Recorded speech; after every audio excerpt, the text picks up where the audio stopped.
Travelers fully vaccinated against COVID-19 with Indian drug maker Bharat Biotech's homegrown COVID-19 vaccine have been given the green light to enter the US from November 8. The last-minute addition comes less than 1 week before the US launches its new travel system, which grants entry to foreign travelers who have received a vaccine that has been approved for emergency use by the US Food and Drug Administration or World Health Organization. WHO on Wednesday approved India's Covaxin for global use.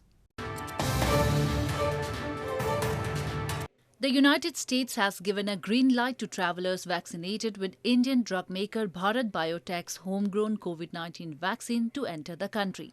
The revised rules will come into effect from November 8, when the US is all set to open its borders to vaccinated foreign travelers. This came as the WHO World Health Organization in a series of tweets on Wednesday said that it has approved India's indigenous vaccine, Covaxin, for emergency use listing, paving the way for it to be accepted as a valid vaccine in many poor countries.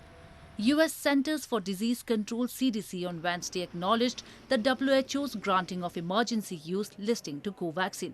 The approval, which comes after a long wait, will allow for larger recognition of Covaxin by other countries to allow Indian travelers who have taken the dose to qualify for exemptions that countries offer to those vaccinated. Covaxin, developed by Indian biotechnology company Bharat Biotech in partnership with the Indian Council of Medical Research, has a 78% efficacy rate against COVID-19 and is extremely suitable for low and middle-income countries because it is easy to store, according to WHO. The emergency use listing would allow Bharat Biotech to ship Covaxin to countries that rely on WHO guidance for their regulatory decisions. WHO's approval may also clear the way for India to commit supplies to the COVAX global vaccine sharing effort, which is co-led by the WHO and aims to provide equitable access to shots for low and middle-income countries.